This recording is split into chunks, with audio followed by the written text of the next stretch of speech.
So I've been married and divorced 3 times.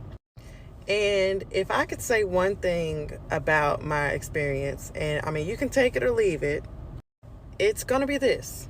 Make sure that whoever you are dealing with, okay, whether it's, somebody you're dating, long term, short term, your boyfriend, your girlfriend, or whatever, make sure that wherever they are at that moment, and by that moment, I mean, if they don't lose any weight, if they don't get a better job, if they don't fix, the childhood trauma, if they got a cat and you don't like cats, wherever they are at that moment, if you cannot deal with that, if you're thinking about, oh, well, if they change this and they change that and, over time, then we'll grow to be, if they don't change a thing, is that somebody that you want to commit yourself to?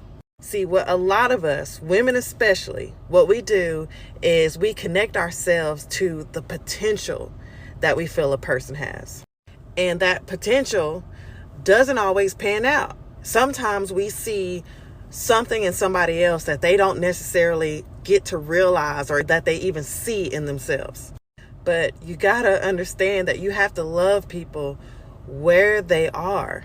And if they're showing a bunch of red flags and a bunch of deal breakers now, you have to know that if you commit yourself to that person, you could potentially be dealing with that for the rest of your life if you're talking about marriage or long-term relationships. So ignore the potential. Just throw that shit away.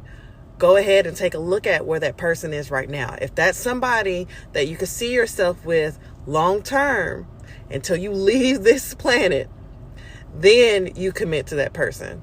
But do not commit to somebody's potential, because that's not something that exists. It doesn't exist. What up, team? So this lady has been married and divorced 3 times.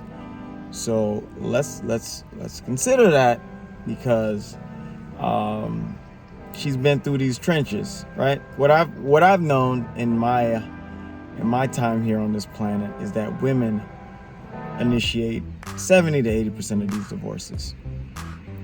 And a lot of these divorces are for irreconcilable differences, which means the women aren't happy. Now, this lady is saying that wherever a guy is in his life, wherever he is, whatever he's doing, that's what he's going to be doing for the rest of his life. So you have to choose wisely, because there's no such thing as potential. And there's no such thing as a man reaching his full potential, which is just pure malarkey, right? Every man on this planet, it's his duty to reach his full potential, Now, women have been shown to be very, very poor at choosing a mate. They don't make logical decisions. They make their decisions based on how they feel. I've put plenty of videos up where a woman will go out with a very good man, a good human being, and they find that person to be boring, right?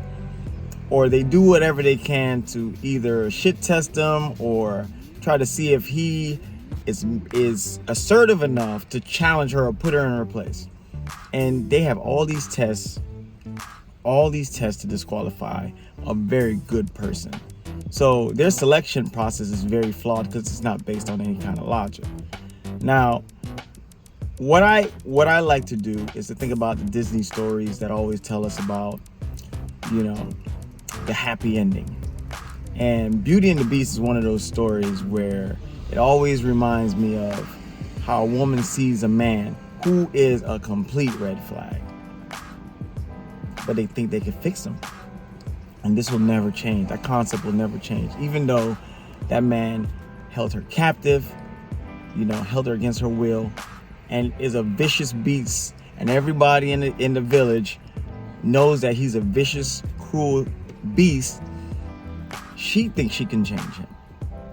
She thinks she's the flower that can change him.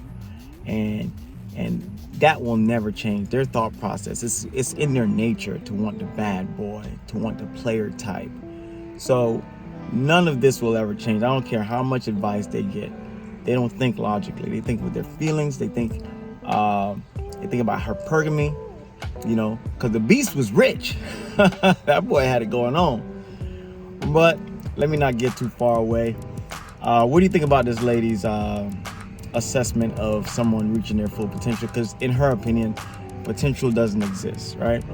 And, you know, I beg to differ because, you know, when I was younger, I was a completely different human being.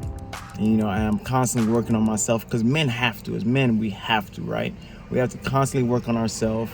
We have to work to get value. We have to increase our productivity, right? Because if we don't have value, productivity, if we don't have any kind of status, you know, we're going to be having the worst time in this life.